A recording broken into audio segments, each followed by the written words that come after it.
You said it exactly right. I think that's the biggest roadblock in women's heads is they've been raised to think, oh my gosh, I don't want to be big and bulky. She's won a huge social media following thanks to her quick and achievable home workouts. And as she turns 61, fitness trainer Dalyce Radtke is in fantastic physical shape, as is her 92-year-old mum.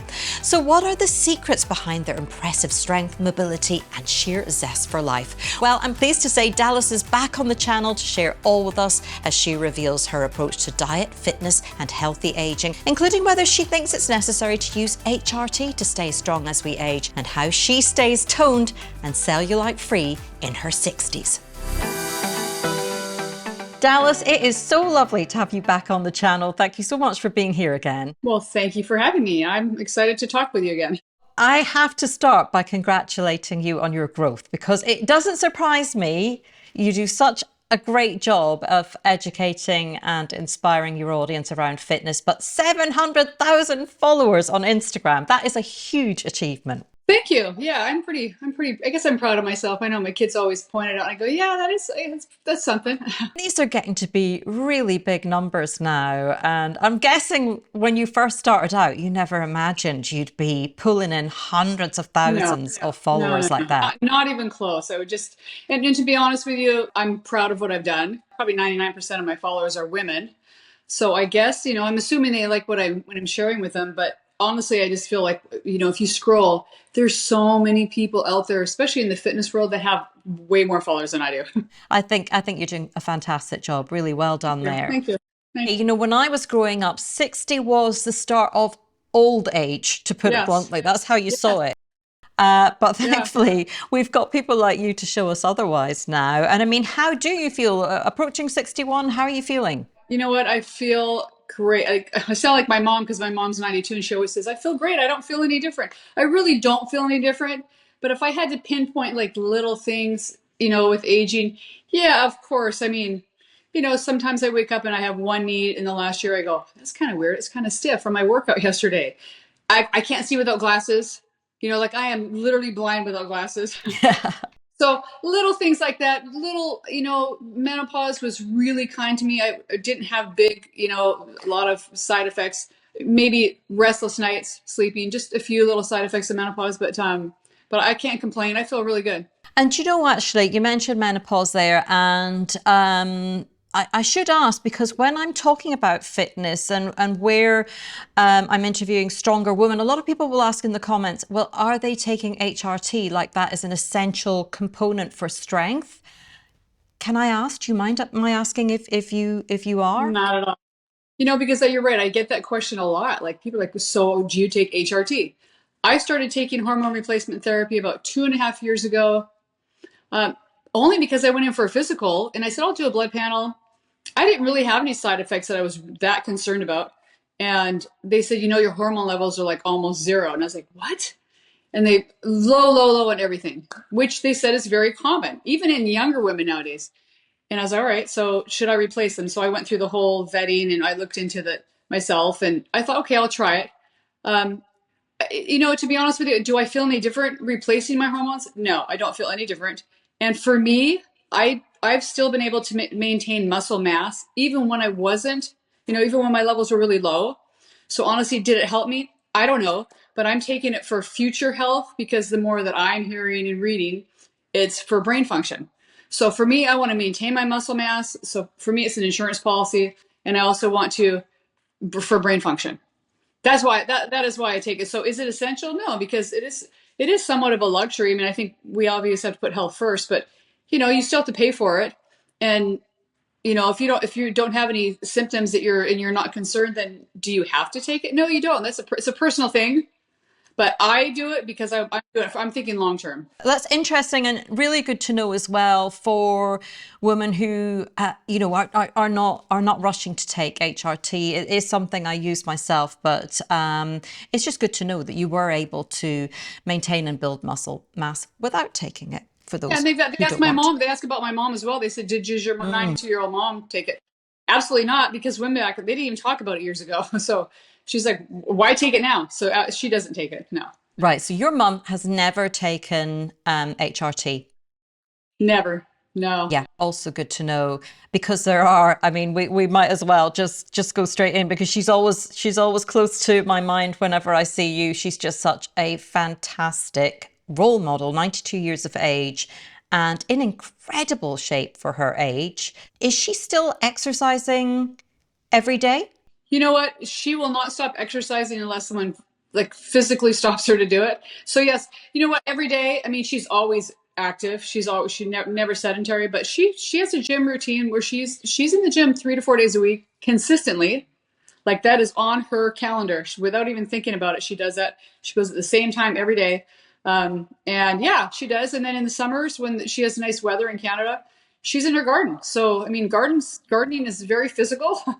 So she's up and down the garden all day long. So in between her gym days, she's gardening and she maintains the flower beds for the whole complex. And yeah, she's still very active. I'll make sure that I link to your Instagram page, of course, but I would really encourage people, I mean, not only just to take a look at what you're doing in terms of the exercises you show them and so on, but also your mom and the incredible shape that she's in. And she inspired me actually. Last time we spoke, I remember talking about how your mom can get up off the floor Right. without the use of her hands.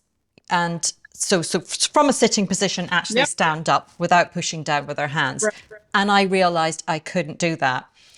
I now can, Oh, thanks good. to your mum. So I really worked on that. I worked on building up the strength in my knees in particular, but my overall strength, I've really worked on that over the last year. I could be doing a lot more and I need to do a lot more, but I have been going to the gym 3 times a week and just building strength. And Yeah. when I was able to do that, I thought, okay, that's a little bit of an achievement right there. See, that goes to show you just little steps instead of going, oh, I can't do it. You know, some people go, oh, I can't do it. I'm 65 now, or I'm 57, 57. I've never been able to do it. Just start off small. I mean, of course, you're not going to be able to just get down on the floor and get back up if you haven't done it in a long time. It looks easier than what it is. I mean, even me, there's some days I go, okay, I'm going to get down, practice my down and up. And there's some days I go, oh, wow, today it's not as easy. So you have to be consistent, but you can start off small and there's little ways to start off and work your way up to it. And actually, I offered that for a lot of my followers or for my followers months ago, the beginning ways of how to do that, sit and stand. So actually, if they went to my Instagram page and type in sit to stand, I'll send them a free little video, a little guide, walks you through the steps of how to get to that point. Because nothing feels better as you age than getting stronger, than feeling stronger than you did a year ago and you're in your 50s, 60s, Right. 70s, 80s. You Right. know, it's all possible. And you very kindly asked about my own mum just before we started recording. And, you know, I explained that she has been working particularly hard with my dad at the moment. And I'm looking forward to them finally retiring at the age of 81. This is something I've been begging them to do for a while because she really needs to work on the strength in her back in particular, which is very curved. But from watching you, from listening in on some of the other interviews I'd done, I interviewed a trainer recently who'd worked with a lady of 97 who had fallen and had a bad fracture, and instead of going into the care home, she walked into the gym and had been lifting weights and had a DEXA scan 2 years on from walking into the gym and had improved her bone density at 97. So my mum listens to things like that. She watches you on Instagram and she realizes that there is hope. It's just so important for people to get that message that it's never too late. Well, that's one of the great things about social media, right? There's pros and cons. I mean, we can learn things like that. But people that can actually get us off of the couch and realize that it isn't too late. You know, it's never too late. And we're always learning new things, you know, in the medical community, always learning new things that we thought weren't possible years ago. They really are possible. Do you think with your mum, and we've talked about how active she is, the fact that she works out regularly, I mean, she's doing some kind of form of exercise every day, whether it's walking or gardening or in the gym. Do you think there are other factors that have contributed to how well she has aged? For sure. I'm convinced it's her positive mindset, really. Because I've asked her, you know, and I mean, I see her routine. And yeah, she exercises and she watches what she eats almost to a fault where she's actually under eats. But I think it's her mindset. I think she's very positive. She really does. She's had many struggles in her life, um, and I think she still gets up every single day, and she literally does when she throws her feet over the edge of the bed. Says thank you for me this one more day. I'm still here, and she sees the beauty in everything. The simple things. She keeps her life very simple, very balanced, and she sleeps well at night because of that. So she has a simple home. She doesn't want for more than what she has, and she's grateful for what she has, and she makes a point of reaffirming that every single day. So I honestly think that that's what keeps her strong mentally. She also has all of her children and her grandchildren, so she's got a support system that are around her that she keeps in touch with. And getting up and going to the gym and her routine and having the routine of gardening and taking care of the flower beds gives her purpose in life. So she has a purpose, and she has a zest for life. And then I think just lastly, to keep her mind sharp, she does do little things like, she gets on her computer, and it's an old computer, but she plays like card games and things that are moving and flashing where she's got to use her brain and add things quickly and answer questions. And she does that particularly to keep her mind sharp. She doesn't just do it because she likes video games. I go, Mom, you actually play video games? She goes, oh, it's a card game, but it keeps her mind sharp. I mean, and during COVID, she did puzzles. And the same thing, puzzles, really helps. Gosh, you've hit on so many important points there. But I mean, imagine all of us waking up and being grateful for one more day. It's Thank you so for being true. here today, because we take life for granted, don't we? And then as we age, we take it a little less for granted. But I mean, certainly somebody in my 50s, I think I could do with that. Just having that moment in the morning, just to be grateful Right. for the opportunity of being here again for another day, and trying to make the That's most of right. each day. Well, and as you get older, you think differently. You get older, you think a little bit different. She's like, I'm here another day. She hits another birthday. Her birthday's in February. She'll be 93. So she's like, you start thinking, how many more Christmases? How many more Easters? How many, so she is every single day. She's like, I'm grateful. And she's mostly grateful for her health. I mean, she can work all she wants, but we can still, there's diseases and things that are out of our control. And she's just been very, very fortunate. She really has made the most of her opportunity, and a total blessing for you as well Yeah. to have your mom there in her 90s. And I really hope she sees many more birthdays from now. We're all following her progress anyway through your Right. Well, what my kids say, Grandma's going to live to she's going to be the first person to live like 110, or not the first person, but she's going to be like, I'm sure she's going to be 108, 110. And honestly, I do see that because in her mind, she does believe that. And there have been scientific studies that have shown that when they've looked through the data and looked at the attitudes that people have towards aging, the people who have the positive attitude about aging and think it's not going to hold them back, and they're just going to keep going and expect to keep going, are the ones that tend to age better. It's just as simple as that. Right. And I mean, last time we spoke, you gave us so many brilliant fitness tips. So of course I'm going to link to that, have people go back and watch that. But as we get old as well, I mean, staying lean and trim and in shape, the strength is so important, but just people want to stay in shape. And we think of things like cellulite and so on that tends to sort of build up as we get older. I mean, have you found there was an age where you found it tougher to kind of stay in shape, or have you always stayed pretty lean over your life? You know what? I had a few years when I'd say in my early 20s. You go through that stage, like I said, like the college years maybe, where I was a little bit heavier, not in today's standards, but for me, I would say I was a little chubby, my clothes didn't feel comfortable on me. It was just from, poor, food choices and stuff, overeating. And then I think, then my first baby is when my first pregnancy was when I really became aware of, wow, it's not just me, it's another person I'm feeding. So I really was mindful of what I was putting in my body. And I was already in a fitness routine. So, and I think from there, I think I've just always maintained my weight by keeping a consistent workout routine and making healthy food choices. I think the biggest struggle for people nowadays, including me and I think it's everybody, is just the way our food is made today. It makes us want to eat more. You know, it's tastier, and when we're out, we're served portions that are bigger than we need, and so we become accustomed to bigger portions that we go, oh, that's an average portion. It's really not. Um, that's why I think it's really important to eat and make most of your food at home, so you can Yes. control that. But I think we need to learn what, and I think it's very hard. I think it's really important to learn this in childhood, and if we don't, it's much more of a struggle. And I'm very thankful that my mom and my stepdad raised us to eat like that. Like we don't get seconds. This is what we were raised. We never got seconds. We ate what was on our plate, which I don't necessarily agree with, but it was a little portion on our plate. It wasn't a big portion. It was like the portion you should eat, and you eat what you're given. It was balanced.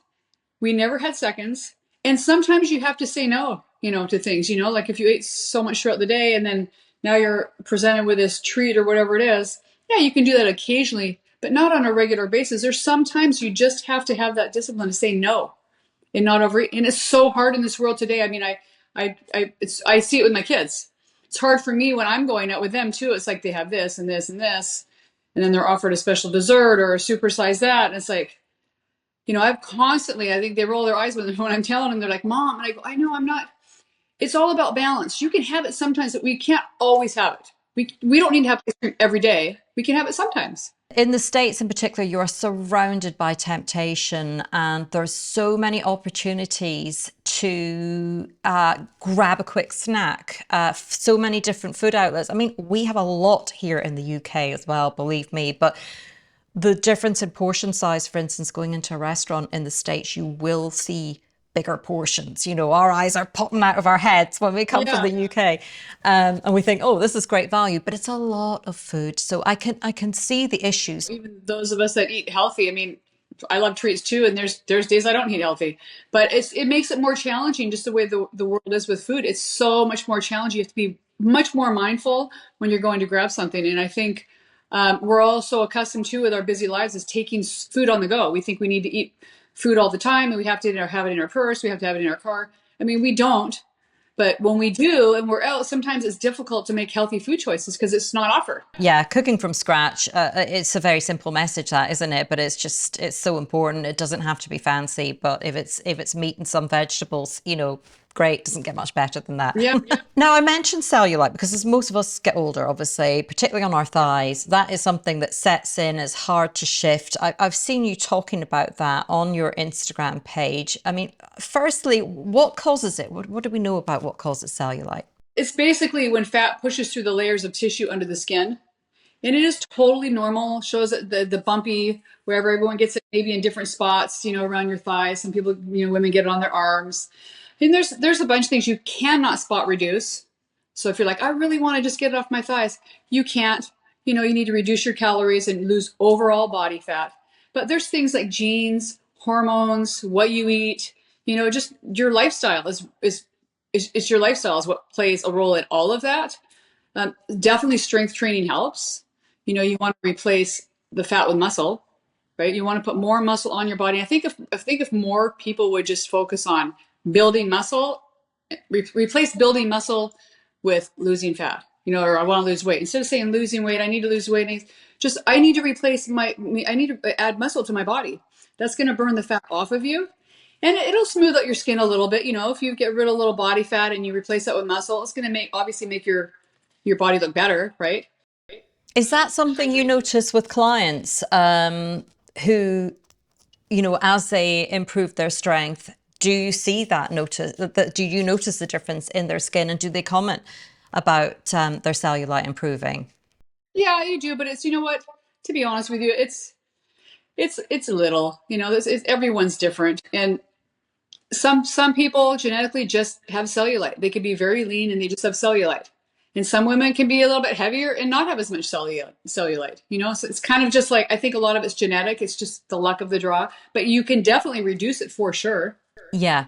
So you might not be able to get rid of it completely, but you can improve it.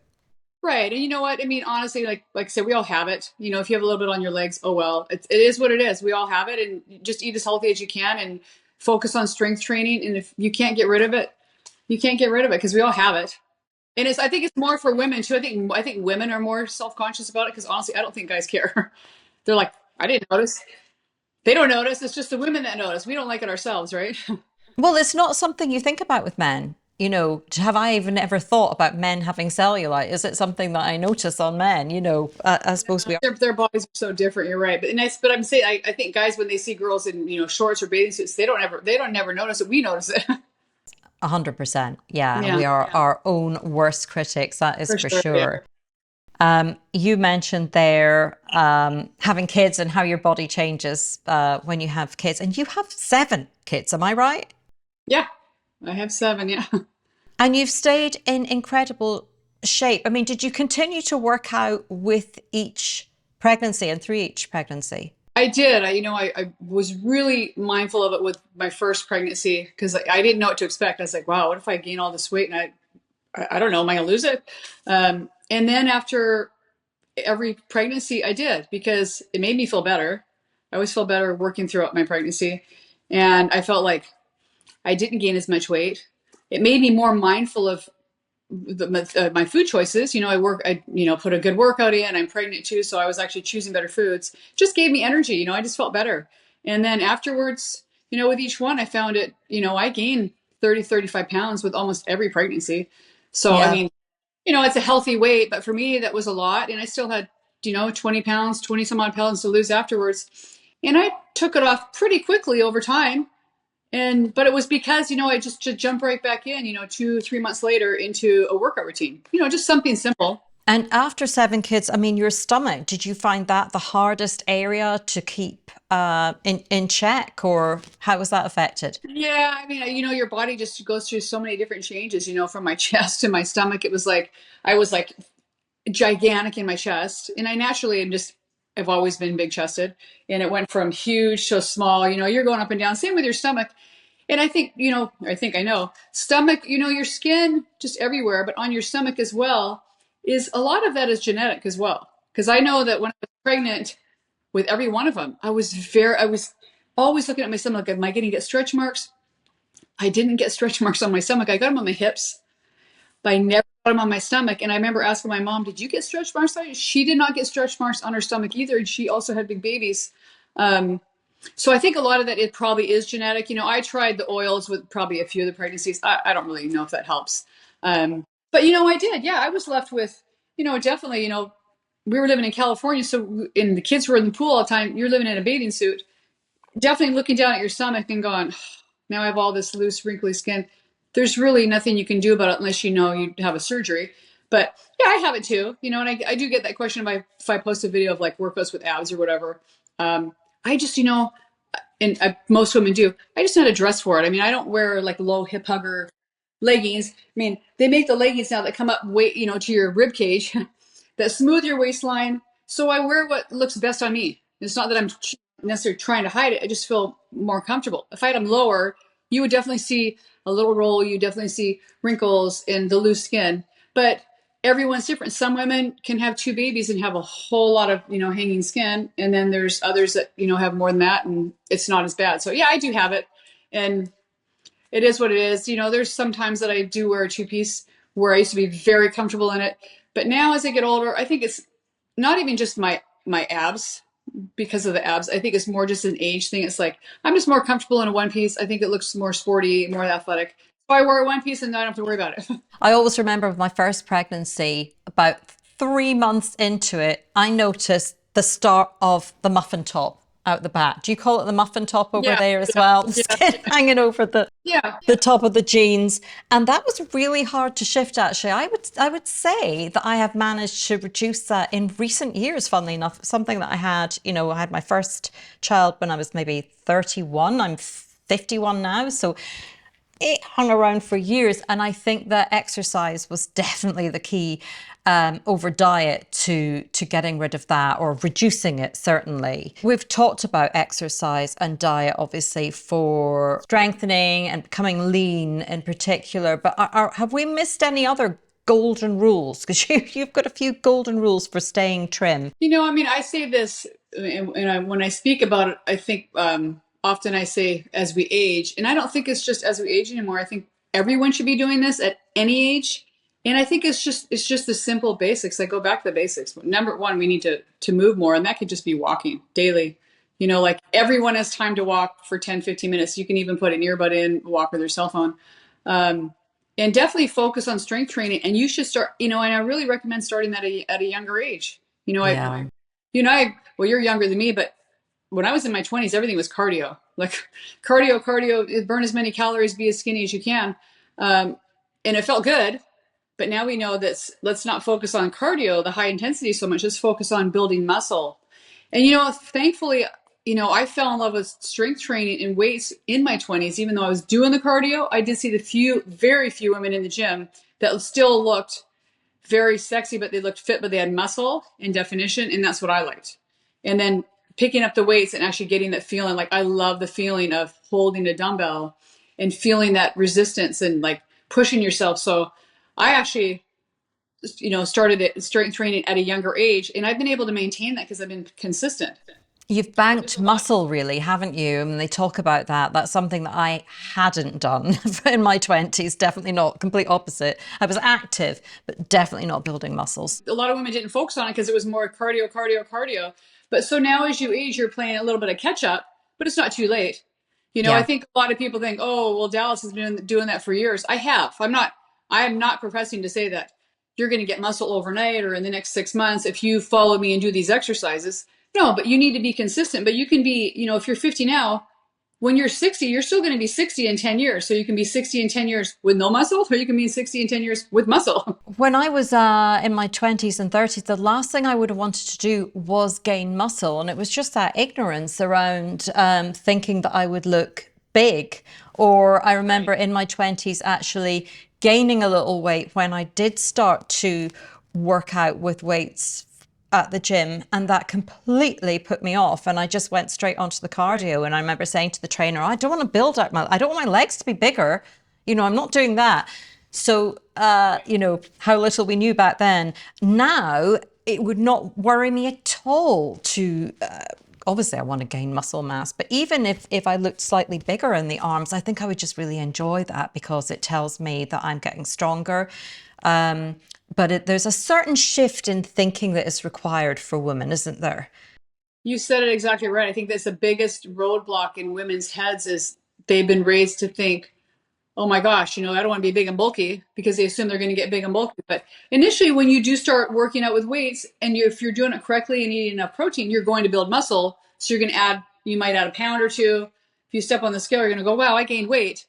Until you start shedding that body fat over time, then you'll start seeing definition. But it's just getting over that hump of adding a little weight, maybe on the scale, maybe feeling a little bit tighter in your clothes because you're building muscle. But if you actually just are patient and get over that hump of still building muscle and then adjusting your food a little bit, you're going to start to shed that body fat, and then you're going to start to see the definition, and your clothes are going to get a little bit looser. But it's a process. You have to be really patient and hang in there for the long term. Yeah. It's usually the 8-week, 3-month mark when women go, I've actually gained weight, my clothes are tighter, and I don't see any definition. Where you're like, you have to be patient. This isn't an overnight thing. It's a process. You just need to keep going. And I didn't gain muscle overnight. For me, it was a process. It was years. I can look back at photos of when I was in my 20s, and I really wasn't that defined, but I was strength training. But you see it progress over time. And honestly, I think I probably have more muscle now in the last few years than I've ever had. Like my pregnancy years when my levels were really high. But Yeah. it's really, really consistent. I have been working out with weights at a gym for about a year now. I was very much inspired by our last conversation. That was totally the tipping point for me to go and do it. And I did notice some changes. I could see a little bit more definition building up throughout the years, but I would say just recently in the last month, I begin to really notice that muscle definition. And I'm only going like 3 times a week or whatever. That's nice. But yeah, it's really nice to see it, and I enjoy seeing it. Isn't that a good feeling? Because now that if you're doing 3 days a week and you're starting to see definition in your arms, you're noticing it. Forget about that. That's the icing on the cake. Or do you feel stronger, right? That kind of inspires you. Like I feel so good. That inspires you to do maybe I'll do 1 more day a week here by my desk, and instead of taking my weights out, I'll do a resistance band with my arms. And you can get an amazing arm workout with resistance bands in like 10 minutes, and your arms will be on fire. And I'm telling you, that will be like a game changer where you actually go, I'm actually really seeing a different step. And then if you do that consistently, got it. Now you've got the sexy strong arms. Yeah, absolutely. I think supplementing with the home exercise, watching Yeah. workout videos and that kind of thing, and just following along, that's definitely the next natural progression for me rather than going to the gym more. And I don't want people to think that they have to join a gym because that is expensive, or it can be. So yeah, there's so much that we can do at home. Are there any particular exercises that you think we should be doing very regularly to get that tone and definition? I just say, like, once again, stick to the basics: squats, presses, or everyday moves, things that we do every day. We have to, I mean, we all squat when we sit on a chair or toilet. You have to be able to squat. So, I mean, you want to be able to maintain that. You don't want to have to hold onto a rail. I mean, if you have to, you have to. But you want to be able to live independently and be able to sit down on your own. So, squats, presses, strengthening the front of your arms like you do bicep curls, triceps, a simple plank. You can do it on the edge of your bed to strengthen your core. And then add in, a few simple stretches, a few simple balance moves, because that's one thing, including me, we all forget to practice our balance. And it looks easy, but then you go to stand on one leg, you're like, well, that's actually pretty hard. Just standing on one leg and trying to balance on one leg is, you're working on strengthening all the muscles around your hip joint and your knee and your ankle and your core. Yeah. Like, that's a full exercise right there. And you can do that at home. That's stuff you can Yeah. do anywhere. Do you know what just came to my mind as you were talking there about, we all have to get up and down from chairs and so on. A friend said to me the other day that her parents were looking at moving out of their home into a bungalow because, they were getting older and that they were predicting that they wouldn't be able to use the stairs. And I had a funny little reaction to that because I thought, I don't ever want to predict that I'm not going to be able to use the stairs.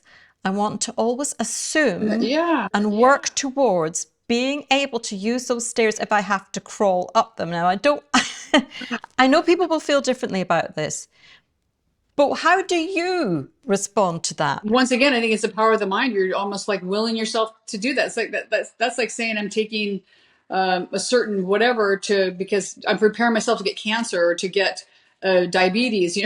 Like, I think you like flip the switch and say, you know what? I want to be independent. I'm going to strengthen, whatever I have to do so that I don't have to move out of this house. It's one thing to like make it safe for you, but no, I don't agree with that. Sometimes it's a different story when you actually arrive at that age and people have illnesses and so on to deal with. So I'm not saying, oh, everybody should be able to do the stairs, but I'm just saying as a thought process behind how we age, I thought that was a little bit of an indicator that people were expecting not to be able to do the stairs. And I would like to think that the more we're learning now about how to age well and realizing that muscle strength is absolutely key to it, that if we have a plan for building, maintaining muscle strength, we might actually be able to do those stairs for the rest of our life. And that should be the goal. Right. And that's why I say, when we talk about, exercise and strength training, start young. Like, if I could say anything to a young girl or just a young person, but particularly girls, when they talk about having babies or whatever, it's like, if I could tell you anything right now before you get pregnant, is get into a simple routine, a consistent routine of strength training and, balance, mobility, whatever that is. Just short and quick. You can do it at home. So you can maintain it through your pregnancy. If you're able to. Sometimes you're not, but if you're having a healthy pregnancy and you can maintain that through pregnancy, it's going to make the pregnancy go so much smoother. You're going to have more energy. It's also healthy for the baby. And then when you have the baby, it's going to make it so much easier to get back into shape and feel better. And then you're already in a routine. You're not starting from scratch. Like, now I have a baby. I haven't been in a routine. I've got to learn how to do that with a baby. How am I going to lose the weight? It's so much to think about. Like, do that before, and now you've already created that foundation, and you can just carry that on through your life. But regardless of whether you have kids or not, just a young age. Start at a young age, building that foundation. Which, I've got 7 kids. I still have 2 at home. And they see me and my husband working out, exercising, making that time. Sometimes it was taken away from them. No, you're doing this. I've got to get my workout in. And so does Dad. And we get our workout in, and they see us do that. So they just instinctively do it. Now son's 15. He's using my weights. He's borrowing my equipment, my resistance bands, and he's on a health kick and he wants to, feel good and be stronger too. When they see you do it, they do what you do. And it's so much easier for them when they become adults to have that foundation already there instead of now backtracking going, I never did that growing up. Like you already noticed in your 20s, you didn't really want to do weights. You wanted to do cardio. So, now we're just playing makeup. I just wanted to be as I know. small as I could be That's what it was in my back then. Like 20s. the skinnier jeans, the better, right? Big regret now, because I would tell you my lower back could have really done with me working out and keeping strong at that age. Claire, it was all about looking good back then. It had nothing to do with fitness. Absolutely. Get as tanned as you possibly can, be as thin as you possibly can be. We got everything wrong. All those crazy mistakes that we made. I know I laid on this in the sun too, on those tanning sheets and just tanning beds and whatever. Yeah. Well, we talked a little earlier about your fantastic growth on Instagram, and any digital content creator will tell you that, well, most people are absolutely lovely. You do always get negative comments. And I wondered, I'm guessing that people push back against your advice sometimes and come up with the excuses as to why they can't do the exercises you're demonstrating. I mean, what are some of the main reasons you hear from people about not getting started? What do they come up with? I think mostly it's probably age. It's like I'm a certain age and I can't do this anymore or that anymore. And I haven't been able to get down on the floor in years. I couldn't even do that when I was in my 20s. It's more of an age thing. I think sometimes too, it's, they go, oh, aren't you lucky to have like equipment in this big house to work? Trust me, I've done this in an apartment before. I've done it living alone, single, and like you can do this anywhere. You can do this at a park. You can do this in your kitchen. You don't need fancy equipment. It doesn't cost anything. And then I think another one is time. It's like I don't have time, and I just don't buy that. That actually just really frustrates me because we all have cell phones. Almost everyone in the world has a cell phone, and if we can get on our phone for 15 minutes and check text messages or scroll whatever, because we all get sucked into that hole of on being on our phone, you have time to put your phone down for 15 minutes and do something. That could be a walk. You could put it over here. You could put your own, you can even put a podcast on and put it down and do a 15-minute workout that can be effective if you're consistent. So I just don't buy that when people say it's just, well, you're lucky, you can work from home. It's got nothing to do with luck. If I worked outside of my home, which I have, whether I worked in home, I just make the time wherever I am. If I travel, I make the time. If I'm in a different home, I make the time. Like if I'm at my kids' activities, I find a corner and I make the time, or I go outside. So you can do it anywhere, and you can always make an excuse. I just don't. There's ways to do it. You're 100% right, and I absolutely. Although I have made a start on this, I could make more time. So it's also make the time if you haven't started, and if you're someone like me who's made a start and knows they could do better, then we need to think about how we can make more time. And that's a big one. But the new year coming up, it's the time to do it. It is the time, yes. You don't have to wait for summer, right? You don't have to wait for summer to like look and feel better. You can do that any time of the year. And I mean, with this big following now, has life changed at all? When you're out and about, are people beginning to recognize you? Not very often, to be honest. I mean, there's been a couple of times I've been in the grocery store and they go, oh my gosh, or at one of my kids' activities, and they're, oh my gosh, I follow you coincidentally, or, occasionally. I've been out of town a few times where someone might have come up and said, oh I just saw you on Instagram. And it's really nice. It's sweet. It's like a little different. I'm not used to that. So initially I was like, wow, I don't even know what to say. But now it's like, I like that because that's my favorite thing about working with women online is that I like the connection with them, and that's the great thing about having an online platform is, I used to train, groups of women in person, and I love that. And I have like friendships with women that have worked out with me. But having the online platform, it makes it accessible for everyone. So I actually feel like I have friends all over the world. I have, Canada, Australia, Ireland, Germany, like so many different places.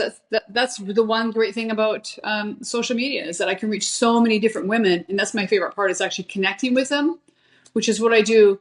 I'm talking to different women every single day, as I'm coaching them through their workouts. They can even send me videos on my app of, Dalyce, can you tell me if I'm doing this right? Or should my shoulder be different? And then I can give them a response and we get on the phone and we walk through it. But yeah, so I do enjoy it, but it doesn't happen that often.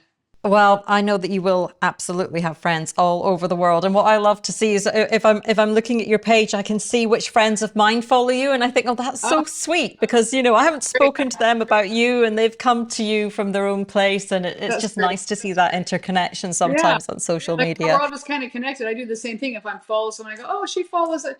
Yeah, it's kind of neat to be able to see that. Your platform will continue to grow and grow. I mean, what are your plans for it? What do you hope to really get across to people through your platform? I think the most thing is just to keep it simple. Like fitness can be simple. It doesn't have to be complicated. And I think, when I initially talk to women, there's so many things there, so much information out there. They're like, I don't know where to start. I did it years ago and they've been busy raising a family or, building a business. And, they did it once before, but now, over time, they've kind of been too busy. Time's caught up with them. How did I put this weight on? You kind of have to readjust. But the message to women, I would say, is just you can get a simple, effective workout in a few minutes, and you don't have to be in a gym. If you're in a gym, that's great, but you can do it from home. And equipment, resistance bands, and a set of dumbbells is very inexpensive. Or you can buy a set of dumbbells used, whatever, but they're inexpensive. And it just takes 15 minutes, 3 to 4 days a week. The most important thing though I can stress is consistency and to be patient, because you're probably not going to see visible results in 2 to 3 months. If you've gained weight over so many years, a lot of women expect in 3 months, well, I don't really look any different. Well, you're probably not going to, but you're definitely doing something for your body because you're getting stronger, right? You're starting to build muscle probably if you're eating correctly. And over time, you're going to see and feel those results. It's just that you need to be patient. I think it's more because society's so focused on, we don't know what delayed gratification is anymore. Amazon, you order, you get it today or tomorrow, right? So you want to see, you order food, you get it like right now. People want results like right now, and I'm not going to get on the Ozempic thing. That's good for some people, but I think, not everyone needs Ozempic. Like you can see results if you just put the time in. You have to put the time in. It does take time. It does take a commitment, and it does take work. Like sometimes you have to break a sweat. Like it's not going to be easy. It's not just going to take a pill. It's not going to happen overnight. But it is very doable, and it doesn't have to be complicated. And it's the same thing with food. I get it. I'm so busy. I really don't have time to cook, but I make the time a lot of days. But when I do, I'm not a great cook. It's simple. Like even if it's not cooked, like even if it's cold Greek yogurt, like I want to eat at home. I want to know what goes in my food because I want to control the portions and what goes in it. So, it's not anything fancy, but I know that it's simple and I know that it's healthier than what's out there. And then we can't control sometimes what's out there, and that's okay. Sometimes you have to grab something that's not as healthy, as long as you're not doing that all the time. It's not all or nothing. You can do a little bit of that, just not all the time. Wise words, and a personal thank you for how you have inspired me and also how you continue to inspire women around the world every day and men around the world every day. I love Keep going, keep growing. Thank you, Claire. I really enjoy speaking with you. And you.